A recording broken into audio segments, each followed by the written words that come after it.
Howdy. It's been a minute. It's always been a minute anytime I do a video.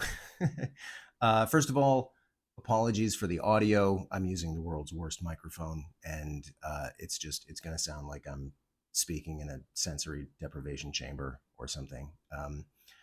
That said, here we go. There's this objection to the Kalam cosmological argument, which, of course, that's what I'm talking about because that's all I ever talk about.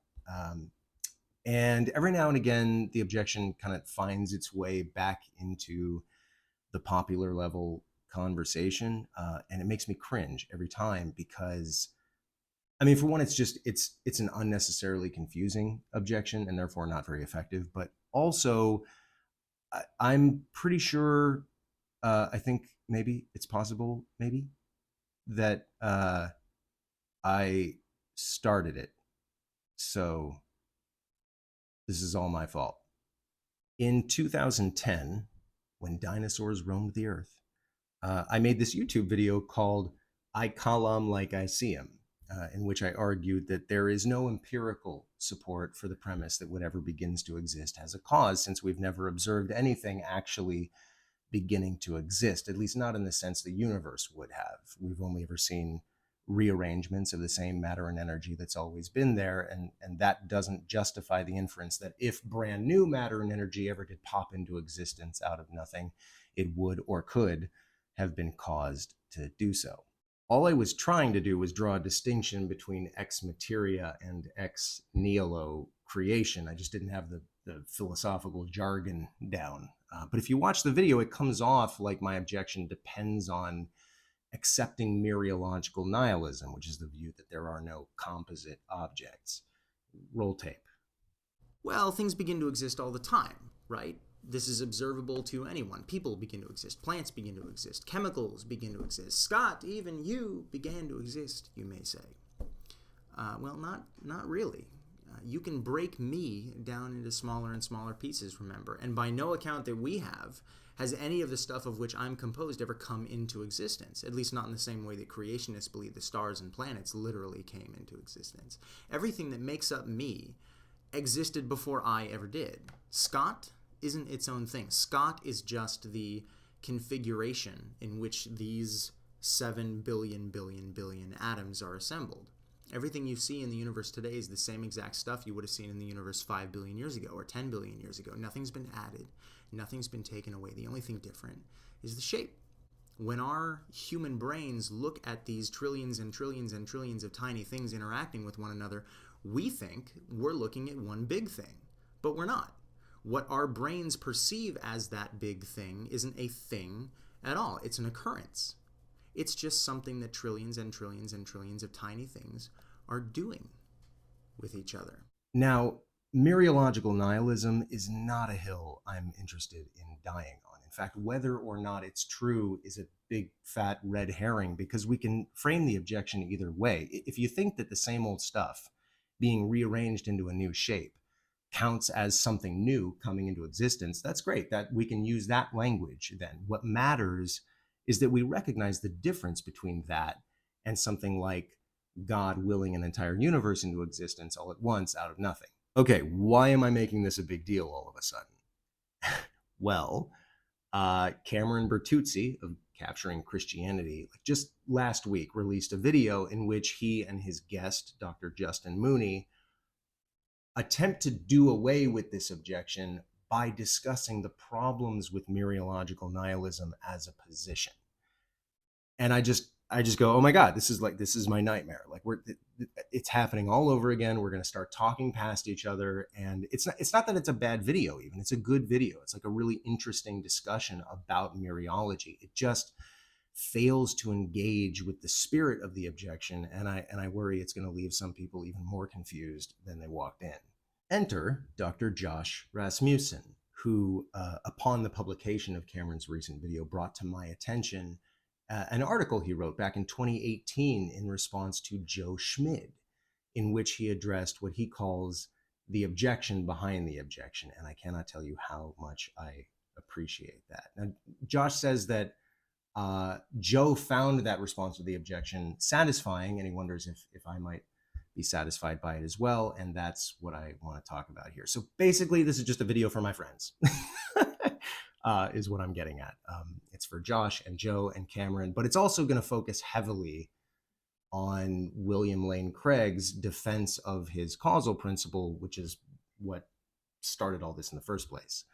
So if you haven't, I suggest you pause here, check out both Cameron's video and Josh's article, the links to which I will leave in the video description, along with, I think, like a mini glossary of the philosophical terminology I'm going to be using, because I don't think I'll be defining it as I go.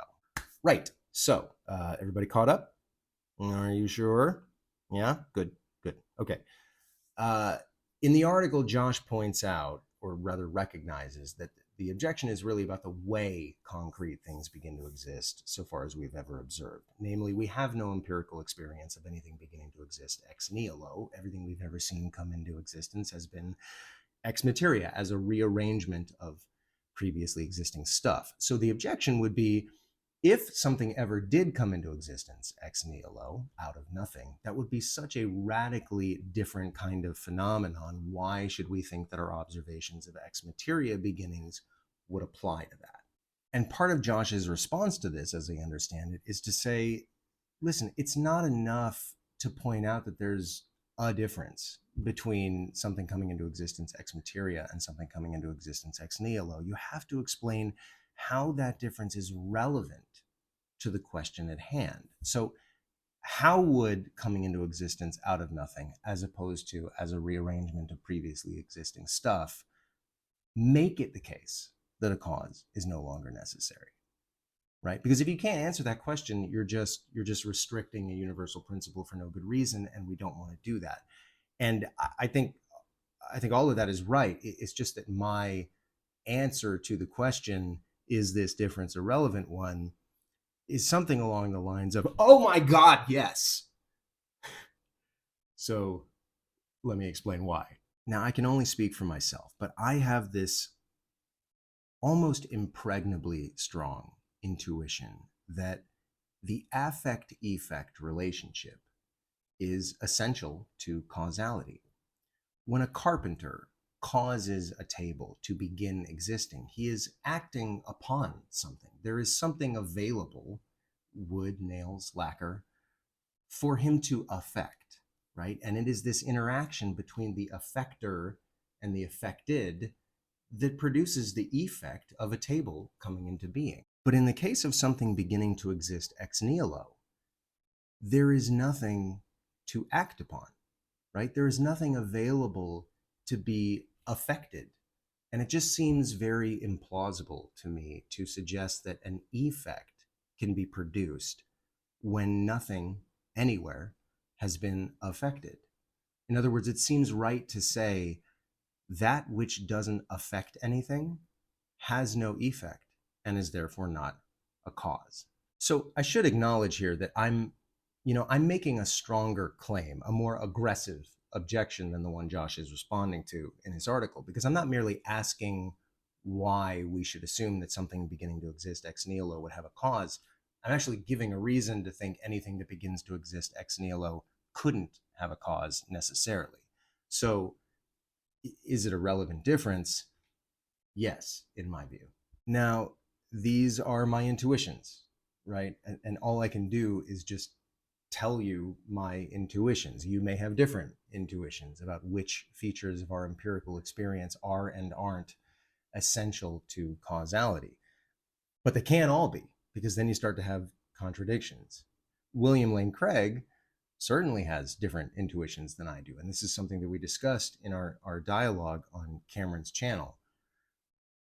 We also discussed a version of Josh's other thought about this objection, namely, if it's not the case that anything beginning to exist ex nihilo would have a cause, well, why don't we observe things randomly coming into existence ex nihilo, uncaused, all the time?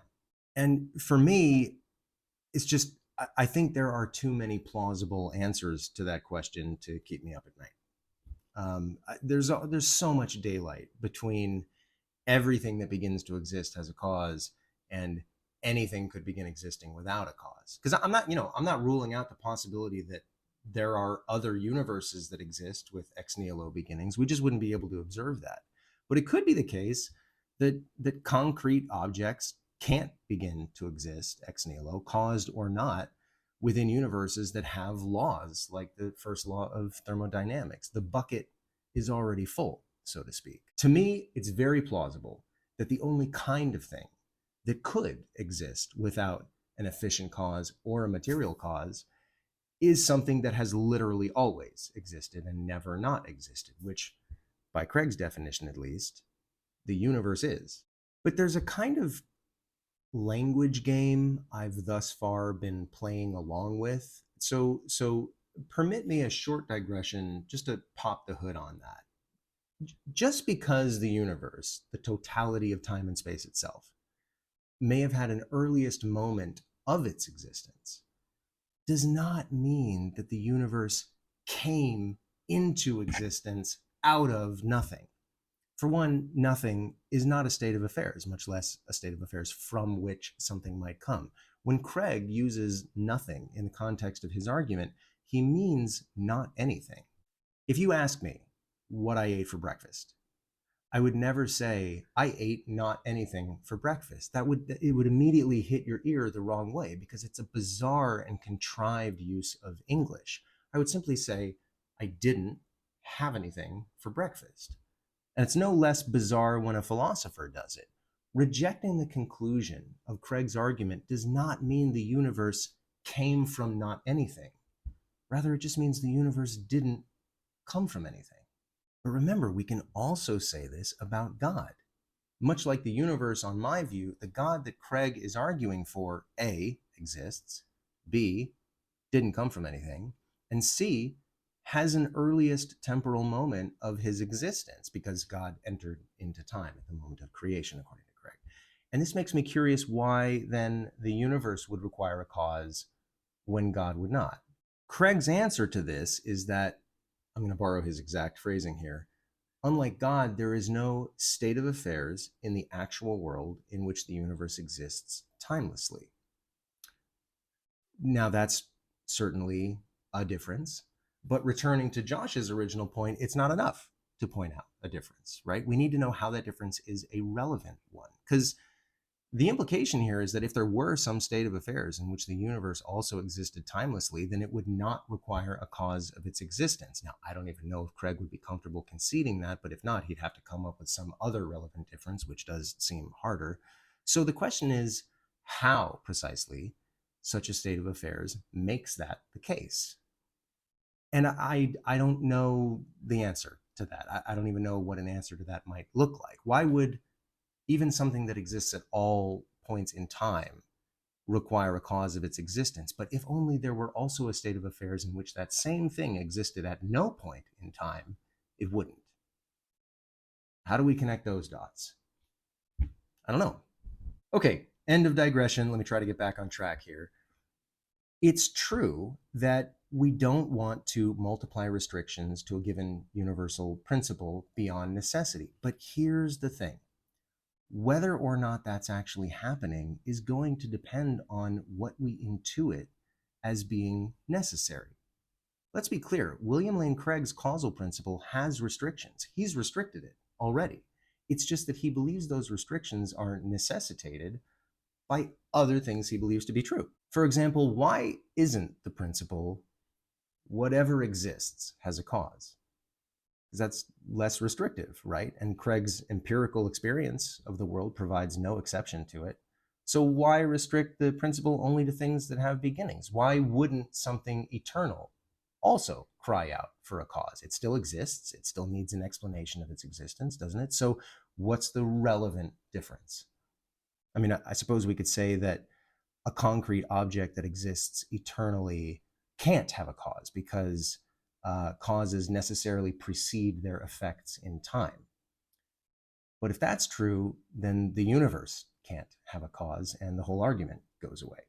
But then if causes needn't precede their effects in time, that means causes can be simultaneous with their effects. And if that's right, Even an object that exists eternally can have a cause of its existence, so long as that cause is also eternal, which makes restricting the causal principle only to objects with beginnings seem almost arbitrary. But it's not arbitrary, at least not for William Lane Craig, because he has other, even more fundamental beliefs about the world that give him a reason to make that restriction. Namely, he already believes there is at least this one thing that exists that has neither a cause nor beginning of its existence. That gives him a good reason to narrow his principle down. Whatever begins to exist has a cause then. Okay, cool. And that's fine, actually. That's okay. It just doesn't give me, the atheist, a good reason. I have different beliefs and intuitions about the nature of reality that justify different restrictions on a causal principle. But make no mistake, there's parity here. We're doing the same thing. The structure of our reasoning is the same. We're just plugging in different variables. Here's another example. Why is Craig's principle restricted only to things and not events? Why isn't it just whatever begins has a cause?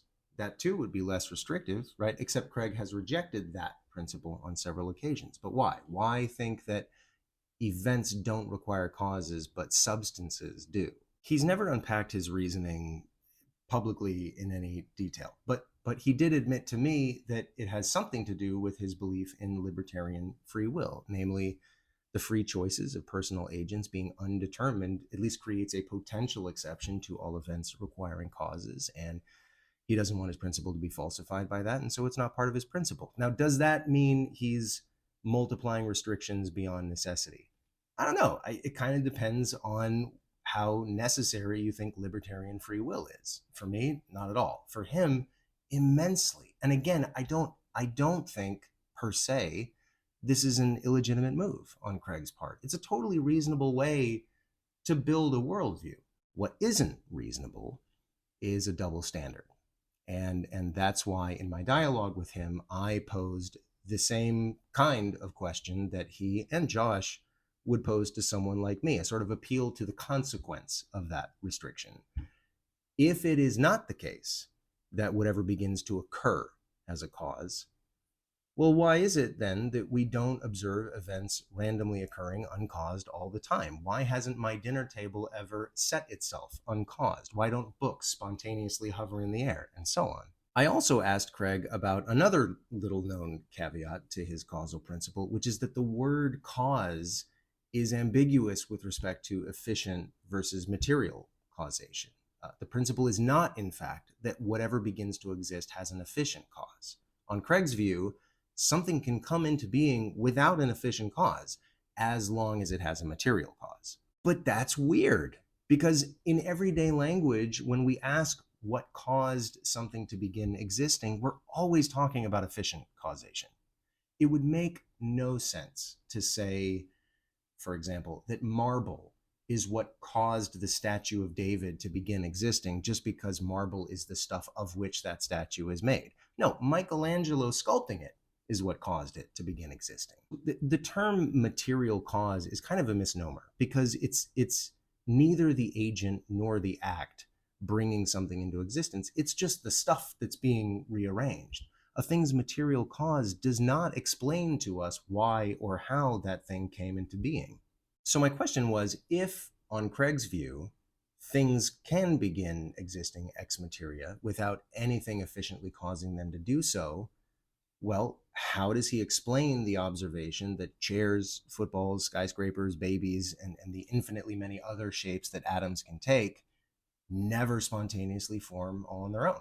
If you don't believe that Craig should be troubled by this, or the fact that we've never seen events spontaneously occurring uncaused, despite neither possibility being ruled out by his causal principle, then I don't know, maybe it's because you recognize, like me, that reality is inescapably funky. It is not neat and tidy, and it rarely can be described in a single exceptionless sentence.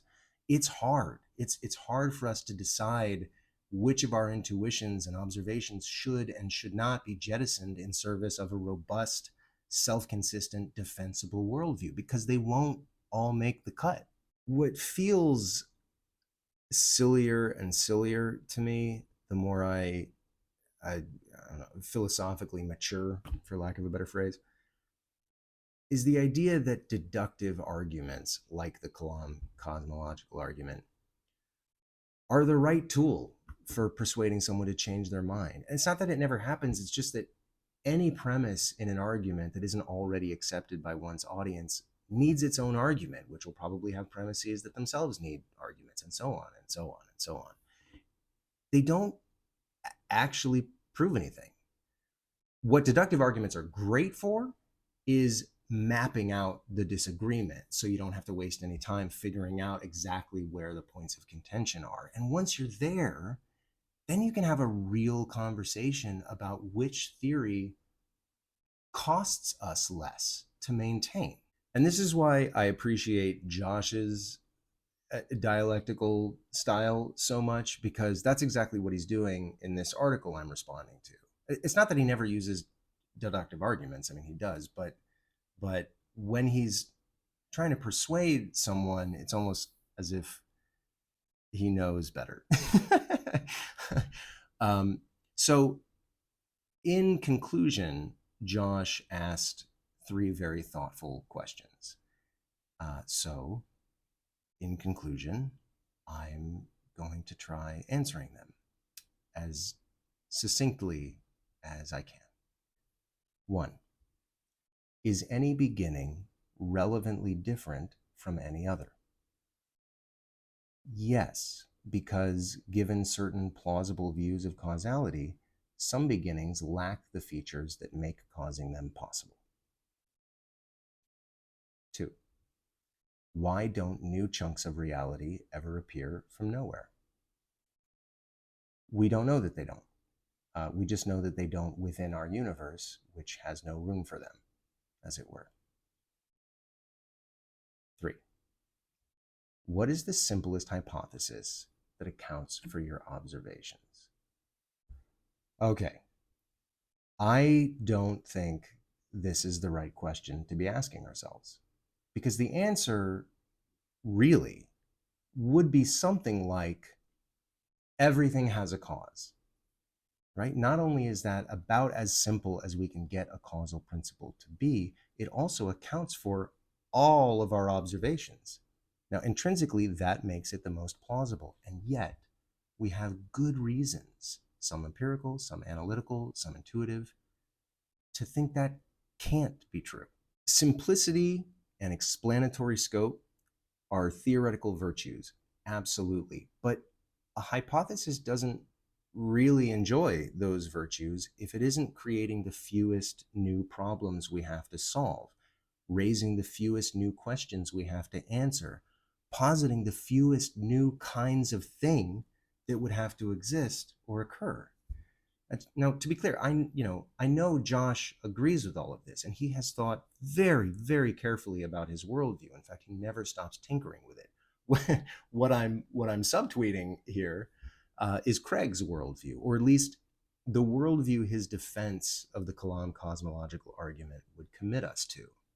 And I've had a lot to say about this argument over the years, specifically its causal premise, and I believe that premise actually fails this test of theoretical virtue, even if it takes pulling the curtain back a little bit to see it.